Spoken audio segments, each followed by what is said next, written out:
Hello good morning to you all. हम पिछला topic कर रहे थे स्पाइनल नर्व्स। तो स्पाइनल नर्व्स की काउंटिंग देखते हैं इधर कितनी थी। पिछली बार हमने पढ़ा था कितनी होती है total spinal nerves. Total spinal nerve होती है 31 पेयर्स। ठीक है, 31 पेयर्स होती है स्पाइनल नर्व। Spinal nerve. अब इसमें से कौन कौन सी है ये 31 पेयर्स, उसकी बात करते हैं। सबसे पहले सर्वाइकल नर्व्स। सर्वाइकल नर्व्स कहाँ से है? सर्वाइकल नर्व है C1 से लेके C8 तक। तो कितने पेयर हो गए? 8 पेयर। ठीक है। उसके बाद है हमारी थोरेसिस नर्व्स। थोरेसिस नर्व्स कहाँ से कहाँ तक है? T1 से लेके T12। तो 12 और 8 कितने हो गए? 20 पेयर ऑफ नर्व्स हो गई है। उसके बाद है हमारी लंबर नर्व्स। लंबर नर्व्स कितनी होती है? 5 पेयर्स। कहाँ से लेकर है? L1 से लेके L5 तक। उससे अगली हमारी सैक्रल नर्व्स जो कि S1 से लेके S5 तक है, ये भी 5 पेयर हो गए। लास्ट में एक है कोकिगियल नर्व जो एक सिंगल पेयर है। तो काउंट करते, कोकिगियल एक के पेयर है। ये कितने ऊपर वाली सैक्रल वाले? ये 5 है। ये 5 पेयर है, ये 1 पेयर है। लंबर वाले भी कितनी पेयर है? 5। थ्रेसिस वाली भी कितने पेयर है? 12। और जो सर्वाइकल वाली है वो कितने पेयर है? 8। तो अगर आप टोटल करोगे तो कितना आपको देखने को मिलेगा? कितने पेयर है? 31 पेयर है। अब इन्हें स्पाइनल कोड से, देखो हमने पिछली क्लास में पढ़ा था कि स्पाइनल कोड क्या है? एक बंडल ऑफ नर्व्स है जो कि हमारे वर्टिब्रा कॉलम में प्रेजेंट है। स्पाइनल कोड क्या करती है? जो बंडल ऑफ नर्व्स है वो ब्रेन से कनेक्ट होती है, पूरे बॉडी के पेरिफेरल एरिया को कनेक्ट करती है ब्रेन से। हमारा जो भी मोटर नर्व है, जो भी सेंसरी नर्व है, वो किसके द्वारा होते हुए जाता है? वो हमारे स्पाइनल नर्व के होते हुए जाता है। ठीक है। अगला जो टॉपिक पढ़ने वाले हैं हम पढ़ेंगे वो अगला पेरिफेरल नर्वस सिस्टम। देखो इससे पहले हमने क्या पढ़ा था? हमने पढ़ा था सेंट्रल नर्वस सिस्टम। हमारा जो नर्वस सिस्टम है दो पार्ट में डिवाइड है, सेंट्रल और पेरिफेरल। सेंट्रल का मतलब होता है कि जो हमारा ब्रेन और स्पाइनल कोड है, मेन पार्ट है ब्रेन का। ठीक है, वो सेंट्रल पार्ट है ब्रेन का वो। और पेरिफेरल नर्वस सिस्टम के अंदर आती है केवल और केवल नर्व्स। इसके अंदर आप सिर्फ नर्व्स के बारे में पढ़ने वाले हो। पेरिफेरल सिस्टम किसके में क्या पढ़ते हैं? किसके बारे में पढ़ते हैं? नर्व्स के बारे में। नर्व्स का काम क्या होता है? नर्व्स का बेसिकली काम होता है इम्पल्स को कैरी आउट करना, बॉडी से लेके ब्रेन तक और ब्रेन से लेके बॉडी तक। इम्पल्स को कैरी करने का काम किसका होता है? नर्व्स का। अब वो इम्पल्सेस कोई भी हो सकते हैं। वो सेंसरी इम्पल्सेस हो सकते हैं जो सेंसरी ऑर्गन से आएंगे। वो मोटर इम्पल्सेस हो सकते हैं जो ब्रेन हमारी बॉडी में भेजेगा। ठीक है, इनके बारे में हमें स्टडी करना है। सबसे पहले पेरिफेरल जो नर्वस सिस्टम है वो क्या है? एक नेटवर्क ऑफ नर्व्स है जो रन करता है थ्रू आउट द हेड, नेक और बॉडी। पेरिफेरल नर्वस सिस्टम एक नेटवर्क है। किसका नेटवर्क है? मैं क्या लिख रखा ऊपर भी, ठीक है, नर्व्स लिख रखा है। पेरिफेरल सिस्टम बेसिकली एक नर्व्स का नेटवर्क है। और नर्व क्या करते हैं? इम्पल्स को यानी सिग्नल्स को कैरी करते हैं बॉडी से ब्रेन तक या फिर ब्रेन से बॉडी तक। और ये कहाँ पे प्रेजेंट होता है? ये नेटवर्क आपके हेड में, नेक में और बॉडी में। ये किसका पार्ट है? ये नर्वस सिस्टम का पार्ट है जो कहाँ लाई करता है? Outside the brain and spinal cord. अब ब्रेन और स्पाइनल कोड के आउटसाइड लाई करता है क्योंकि ब्रेन और जो स्पाइनल कोड है ना, ये तो किसका हिस्सा है? ये हिस्सा है सेंट्रल नर्वस सिस्टम का, CNS का। और जो बाकी का हिस्सा है PNS, पेरिफेरल नर्वस सिस्टम, इसका हिस्सा कौन है? इसका हिस्सा केवल और केवल नर्व से। आगे PNS क्या रोल प्ले करता है, किस काम आता है? PNS जो है एक की रोल प्ले करता है किसमें? Sending information from different areas of the body. ये डिफरेंट एरिया के डिफरेंट एरियाज है ना जो हमारी बॉडी, वहां से इंफॉर्मेशन भेजता है कहाँ तक? ब्रेन तक। मतलब बॉडी से ब्रेन तक इंफॉर्मेशन भेजता है। और साथ ही साथ ब्रेन उस इंफॉर्मेशन को लेगा, इंटरप्रिटेट करेगा, उसका मीनिंग बताएगा। उसके बाद ब्रेन से कमांड को कैरी करके आता है ये कहां पर? ब्रेन से various part of the body तक। पीएनएस किस किस को इंक्लूड करता है? पीएनएस इंक्लूड करता है नर्व्स और ganglia outside the brain and spinal cord. PNS के अंदर क्या क्या चीज आती है? नर्व्स और गैंग्लिया आता है जो कि कहां प्रेजेंट होती है? ब्रेन के और स्पाइनल कोड के बाहर। इसके अंदर पेरिफेरल नर्वस और क्या क्या आता है इसके अंदर? पेरिफेरल नर्व्स आती है सारी की सारी। न्यूरोमस्कुलर जंक्शन आता है। न्यूरोमस्कुलर जंक्शन मतलब क्या है? कि नर्व जहां पे मसल से अटैच हो रहे हैं, ठीक है, उनके रिसेप्टर्स पे न्यूरो भेजते हैं। जहां पे नर्व्स और मसल अटैच हो रहे हैं उसको न्यूरोमस्कुलर जंक्शन कहते हैं। ठीक है। उसके बाद है cranial nerves and spinal nerves. Cranial nerves और स्पाइनल नर्व्स। देखो स्पाइनल नर्व्स तो अभी पढ़ा था, स्पाइनल नर्व्स में कितने पेयर प्रेजेंट होते हैं? स्पाइनल नर्व्स में प्रेजेंट होते हैं 31 पेयर्स। और रही बात क्रेनियल नर्व्स की, इनके नेम पढ़ेंगे, कौन कौन सी क्रेनियल नर्व है, क्या काम करती है। क्रेनियल नर्व्स में कितने पेयर होते हैं? क्रेनियल नर्व्स में होते हैं 12 पेयर्स। आगे देखते चलो। जो पीएनएस है, पीएनएस फर्दर सब डिवाइडेड है किसमें? सोमैटिक नर्वस सिस्टम में और ऑटोनॉमिक नर्वस सिस्टम में। सोमैटिक का मतलब है कि हमारा वो पार्ट जो बेसिकली क्या है, हमारी वो नर्व्स बेसिकली जो सोमैटिक होती है और जो ऑटोनॉमिक होती है। सोमैटिक मीन्स जो हमारे कंट्रोल में होती है और ऑटोनॉमिक जो हमारे कंट्रोल में नहीं होती। जैसे कि sensory afferent division carry sensory signal, जैसे कि जो सेंसरी वाली नर्व्स है वो बेसिकली क्या कैरी करती है? सेंसरी सिग्नल्स कैरी करती है। किन से? एफरेंट नर्व फाइबर से। एफरेंट का मतलब सेंसरी नर्व ही है। कहां तक कैरी करती है? रिसेप्टर से लेके सेंट्रल नर्वस सिस्टम तक।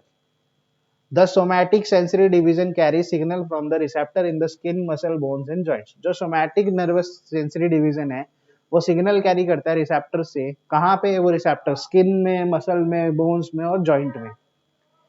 पीएनएस और सेंट्रल नर्वस सिस्टम, ब्रेन और स्पाइनल कोड है। सेंट्रल नर्वस सिस्टम मतलब फॉर्म करते हैं पूरा का पूरा नर्वस सिस्टम। हम पीएनएस की बात कर रहे हैं। पीएनएस किस में डिवाइड था, आगे देखते हैं। सबसे पहले पीएनएस में सोमैटिक की बात नहीं करने वाले हम, सेंसरी और उसकी, ठीक है, नर्व्स की। हम पीएनएस में बात करने वाले ऑटोनॉमिक नर्वस सिस्टम की। सेंसरी का सीधा सीधा मतलब पीछे बताया था। सेंसरी नर्व्स का या एफरेंट नर्व्स का सीधा सीधा मतलब था कि जो हमारे स्किन है या कोई भी बॉडी का टिश्यू है, आईज हो गए, ईयर्स हो गए, यहाँ के रिसेप्टर से सिग्नल ले करके ब्रेन तक जाना, ये सेंसरी नर्व्स का काम था। हम पढ़ेंगे ऑटोनॉमिक नर्वस सिस्टम के बारे में। ऑटोनॉमिक नर्वस सिस्टम जो है वो कंट्रोल करता है किसको? स्पेसिफिक बॉडी प्रोसेसेस को। हमारी बॉडी के अंदर कई सारी प्रोसेसेस होती है, कई सारे प्रोसेसेस होने के कारण हमारी बॉडी क्या करती है? फंक्शन करती है। और वो प्रोसेसेस है जो उनको कंट्रोल करता है कौन? Autonomic nervous system. अब कौन कौन सी प्रोसेसेस है वो हमारी बॉडी की? सबसे पहला तो है blood circulation, digestion, breathing, urination, heart beat. Heart beat कितनी होनी चाहिए, ठीक है, एक्सेट्रा।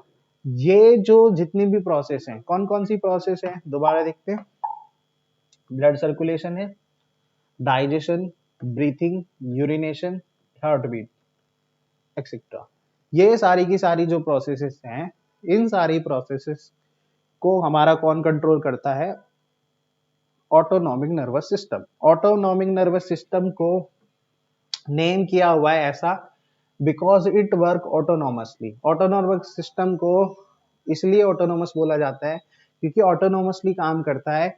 इसमें हमें पर्सन के कॉन्शियस एफर्ट, जैसे कि हमारी बॉडी में जो ब्रीथिंग है, सर्कुलेशन हो रही है, डाइजेशन हो रहा है, यूरिनेशन हो रहा है, या फिर जो हमारे हार्ट की बीट है, ठीक है, हार्ट बीट है, उसको आप रेगुलेट नहीं कर सकते, ना कंट्रोल कर सकते, ना आप उसको तेज कर सकते हो, ना स्लो डाउन कर सकते, ठीक है। हमें इन पे कोई कंट्रोल है ही नहीं। हम कॉन्शियस एफर्ट से इन्हें बिल्कुल भी कंट्रोल नहीं कर सकते। ये ऑटोनॉमिक फंक्शन है जो ऑटोनोमसली हमारा जो ब्रेन का पार्ट है वो कंट्रोल करता है। प्राइमरी फंक्शन है जो ऑटोनॉमिक नर्वस सिस्टम का, वो है होम्योस्टेसिस। होम्योस्टेसिस का सीधा सीधा मतलब बोलो तो वो है बैलेंस, ठीक है। होम्योस्टेसिस का सीधा सीधा मतलब क्या है? बैलेंस। हमारा होम्योस्टेसिस के बेसिस पे काम करता है ऑटोनॉमिक नर्वस सिस्टम, बैलेंस के बेसिस पे से बैलेंस मेंटेन करता होता है बॉडी में। Apart from maintaining bodies internal environment, body के इंटरनल एनवायरनमेंट को करने से लेकर के ये इन्वॉल्व होता है कंट्रोल और मेंटेन करने में लाइफ प्रोसेसेस को भी। कौन कौन सी प्रोसेसेस को ये कंट्रोल और मेंटेन करता है? सबसे पहली है डाइजेशन।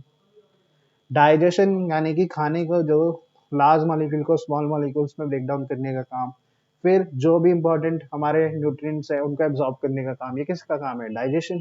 काम कौन करवा रहा है? Autonomic nervous system. दूसरा काम है मेटाबॉलिज्म। मेटाबॉलिज्म का मतलब होता है जितनी भी केमिकल प्रोसेसेस हमारी बॉडी में होती है, चाहे वो कैटाबॉलिज्म रिएक्शंस हो, चाहे वो एनाबॉलिक रिएक्शंस हो, वो सारी की सारी केमिकल रिएक्शंस किस कैटेगरी के अंदर आती है? वो आती है मेटाबॉलिज्म के अंदर। किसके अंदर आती है वो? मेटाबॉलिज्म के अंदर। अगला टॉपिक है यूरिनेशन। यूरिनेशन, अब जो यूरिनेशन है, यूरिनेशन जो यूरिन फॉर्म हो रहा है, किडनी जो ब्लड को फिल्टर करने लग रही है, उसको भी आप कंट्रोल नहीं कर सकते कॉन्शियस एफर्ट से। ये भी किसके अंडर आता है? ऑटोनोमिक नर्वस सिस्टम के कंट्रोल और फंक्शन के अंदर।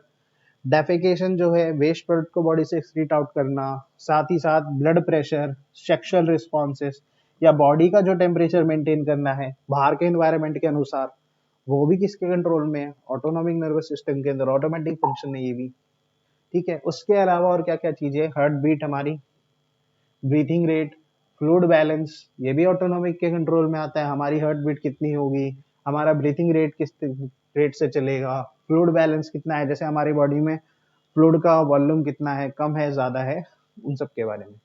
There are two type of autonomic system, ठीक है। दो टाइप के ऑटोनोमिक नर्वस सिस्टम होते हैं, एक है सिंपैथेटिक, एक है पैरासिम्पैथेटिक।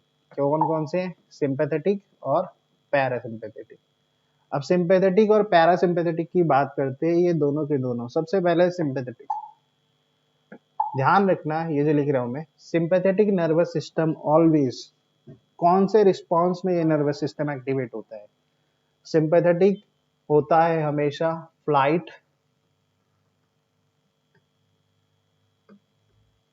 और फाइट रिस्पॉन्स में। जब भी फ्लाइट या फ्लाइट का रिस्पॉन्स देना होगा तो कौन एक्टिवेट होगा? सिंपैथेटिक नर्वस सिस्टम एक्टिवेट होगा। दूसरा है पैरासिम्पैथेटिक।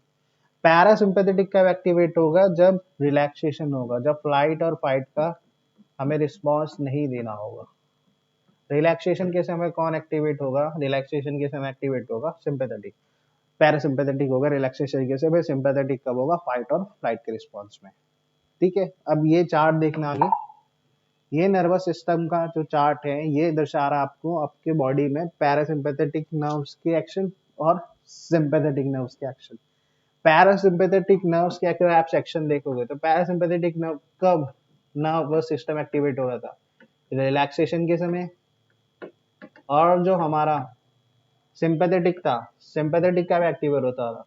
सिंपैथेटिक एक्टिवेट हो रहा था जब हमें फाइट और फ्लाइट रिस्पॉन्स, ये रिस्पॉन्स देना है, फ्लाइट और फ्लाइट का रिस्पॉन्स, फाइट और फ्लाइट का रिस्पॉन्स। या तो आप मुश्किल से सामना करो या फिर उससे दूर भागो। अब आप इसके अंदर एक्शन देखोगे जो हमारा पैरासिम्पैथेटिक है। पैरासिम्पैथेटिक में देखते हैं कौन कौन सा ऑर्गन और कौन सा टिश्यू किस तरीके से रिएक्ट करेगा। जैसे हमारी प्यूपिल्स है, पैरासिम्पैथेटिक यानी रिलैक्सेशन के टाइम प्यूपिल्स कैसी हो जाती है? कंस्ट्रिक्ट हो जाती है, ठीक है। उसके अलावा जो हमारा सिंपैथेटिक है, इसमें प्यूपिल कैसी हो जाती है? डायलेट। डायलेट होने का क्या रीजन होता है? डायलेट होने का ये रीजन होता है सिंपैथेटिक में कि ज्यादा से ज्यादा लाइट हमारी आइस के अंदर एंटर करे और हमें बेटर से बेटर वो इमेज दिखाई दे, हम बेटर से बेटर रिस्पॉन्स दे पाए फ्लाइट या फ्लाइट का। अगला है सलाइवा स्टिमुलेशन होता है पैरासिम्पैथेटिक में, और हमारा सलाइवा का इनिबिशन। इनिबिशन मतलब है सलाइवा प्रोड्यूस नहीं होता सिंपैथेटिक नर्वस सिस्टम के टाइम। पैरासिम्पैथेटिक जब एक्टिवेट होता है जब सलाइवा बनता है। क्योंकि एक चीज और ध्यान रखना है, मैं लिख रहा हूं आपका पैरासिम्पैथेटिक में ना दो ऐसे बॉडी के सिस्टम है जो काम करते अच्छे से, ठीक है। एक तो हो गया डाइजेस्टिव सिस्टम, डाइजेस्टिव सिस्टम, और एक है यूरिनरी सिस्टम, यूरिनरी सिस्टम। इन दोनों का जो फंक्शन है वो इंक्रीज हो जाता है, अच्छे से काम करते हैं ये हमारे पैरासिम्पैथेटिक के। जो हमारा सिंपैथेटिक है ना, सिंपैथेटिक के दौरान याद रखना डाइजेस्टिव सिस्टम और हमारा जो यूरिनरी सिस्टम है, यूरिनरी सिस्टम, ये हो जाते दोनों के दोनों सप्रेस और ये ढंग से वर्क नहीं करते, ठीक है। इसीलिए हमारा जब पैरासिम्पैथेटिक एक्टिवेट होता है तो सलाइवा का स्टिमुलेशन होता है, लेकिन जब हमारा क्या है कि पैरासिम्पैथेटिक एक्टिवेट होता है जब स्टिमुलेशन होगा सलाइवा का, लेकिन सिंपैथेटिक में सलाइवा का इनिबिशन होगा, नहीं बनेगा, ठीक है। पैरासिम्पैथेटिक में एयरवे कंस्ट्रिक्शन होता है, मतलब कि आपका जो ट्रैकिया है, ब्रोंका है, ये कंस्ट्रिक्ट हो जाते हैं। और सिंपैथेटिक में कैसे हो जाते हैं? डायलेट हो जाते हैं, हार्ट रेट कैसी होती है इसमें, हार्ट बीट कैसी हो जाती है, स्लो हो जाती है पैरासिम्पैथेटिक में, और इसमें हार्ट बीट फास्ट हो जाती है, क्योंकि सिंपैथेटिक में फ्लाइट और फाइट का रिस्पॉन्स देना है, इसलिए हार्ट बीट मैटर करती है। जितनी तेजी से हार्ट बीट करेगा उतनी तेजी से ब्लड सर्कुलेशन होगा और उतना अच्छा हम एक्शन शो कर पाएंगे। डाइजेशन स्टिमुलेशन मतलब डाइजेशन किस में होगा, इसी में होगा ना, क्योंकि इसमें क्या है, डाइजेस्टिव सिस्टम है जो आपका वो अच्छे से काम कर रहा है पैरासिम्पैथेटिक में, इसमें डाइजेशन इनिबिट हो जाता है, वर्क नहीं करता।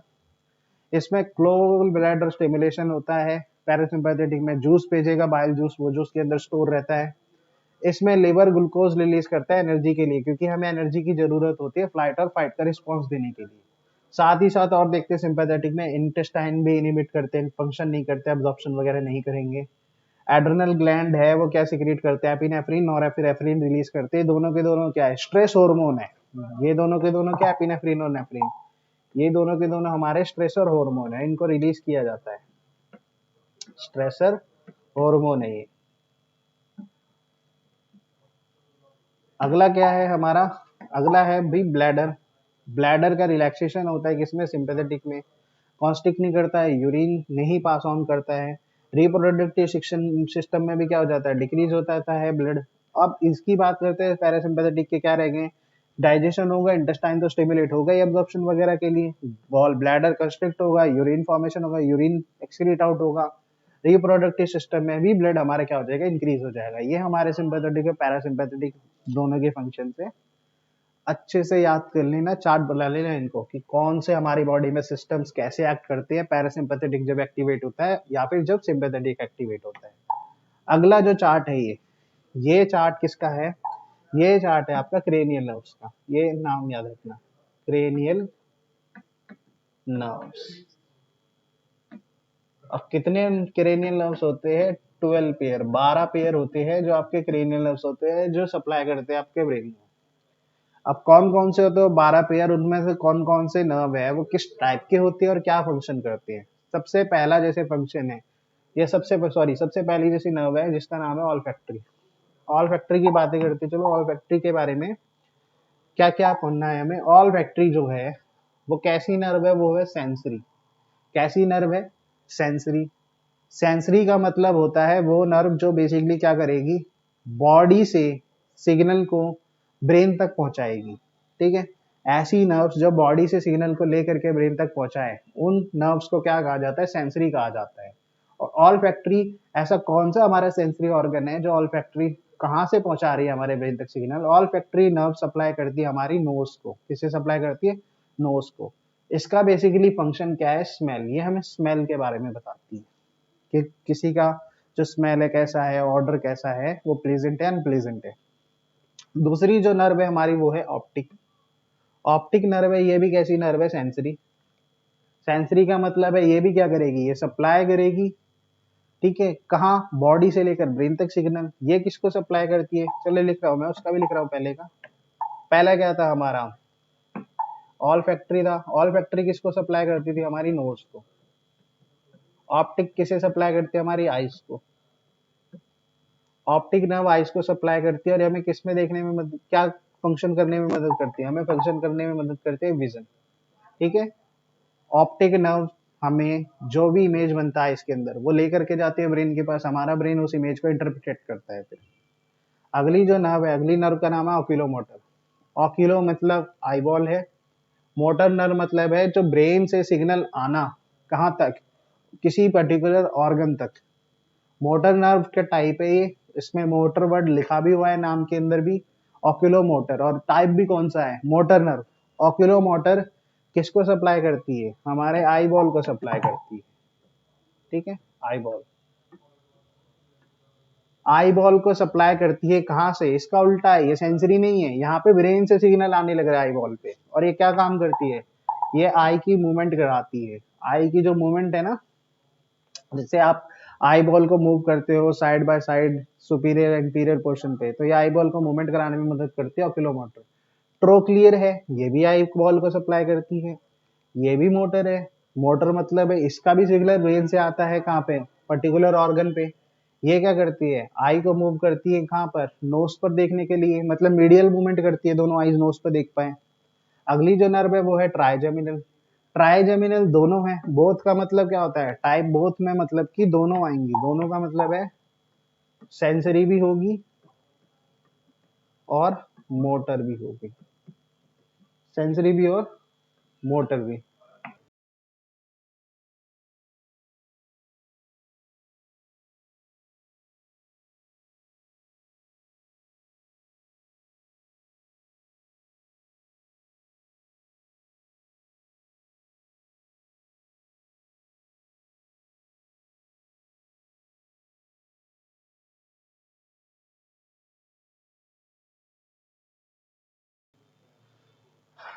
यानी कि बोथ के अंदर दोनों आएगी, सेंसरी और फंक्शन भी, मोटर फंक्शन भी। क्या क्या कराती है हमें, क्या क्या प्रोवाइड करती है, एक तो फेस सेंसेशन, ये तो हमारा सेंसरी वाला काम है। मास्टिकेशन, मास्टिकेशन मतलब है च्यूइंग करना, ठीक है, चबाना। ये कौन सा फंक्शन है, मोटर फंक्शन है। तो ये जो हमारी ट्राइजेमिनल दोनों काम करती है। अगली जो नर्व है सिक्स, उसका नाम है एब्डुसेंस। ये मोटर होती है, मोटर का बेसिकली मतलब है ब्रेन से सिग्नल आता है इसके पास। ये क्या करती है, एब्डक्ट्स द आई, ये आई के मूवमेंट में मदद करती है। सेवेंथ नाम है फेशियल, फेशियल भी बोथ होती है। बोथ का मीनिंग क्या होता है, बोथ का दोबारा से, बोथ का मीनिंग होता है कि भाई इसके अंदर भी दोनों काम होते हैं, सेंसरी भी और मोटर भी। और ये क्या करती है, किस किस को सप्लाई करती है, सप्लाई करती है फेशियल एक्सप्रेशन को। ये तो हमारा कौन सा हो गया फेशियल एक्सप्रेशन, ये मोटर वाला फंक्शन हो गया। टेस्ट कौन सा फंक्शन हो गया, टेस्ट हो गया हमारा सेंसरी फंक्शन, है ना। अगला है वेस्टिबुलो कोक्लियर नर्व, ये सेंसरी नर्व है। सेंसरी का मीनिंग ब्रेन तक लेके जाएगी सिग्नल बॉडी से। अब वेस्टिबुलर कोक्लियर नर्व सप्लाई किसको करती है उसकी बात करते हैं। वेस्टिबुलर कोक्लियर नर्व सप्लाई करती है आपके ईयर को, ठीक है। यहाँ से ये सिग्नल लेकर के जाके किसको देती है, ब्रेन तक। और कौन से दो फंक्शन होते हैं इनके कारण, एक होता है हेयरिंग और एक होता है बैलेंस, हेयरिंग और बैलेंस। वेस्टिबुलो कोक्लियर नर्व में जो कोक्लिया वाला पार्ट है, कोक्लिया वाला जो पार्ट है, ये कोक्लिया वाला पार्ट तो हेयरिंग के लिए होता है, वेस्टिबुलो वाला पार्ट होता है हमारे बैलेंस के लिए। अगली जो नर्व है वो है ग्लोसोफेरेंजियल, ये होती है बोथ, बोथ का अब तक हम पढ़ चुके कई बार। बोथ का मतलब होता है सेंसरी भी मोटर काम भी, ठीक है। टेस्ट जो हमारा कौन सा फंक्शन हो गया, सेंसरी। गैग रिफ्लेक्स है वो हमारा कौन सा फंक्शन है, मोटर फंक्शन। अगली जो नर्व है 10th नंबर पे वो है वेगस, ये भी बोथ है, इसके अंदर भी दोनों देखे जाते हैं, सेंसरी वाला फंक्शन भी और मोटर वाला फंक्शन भी।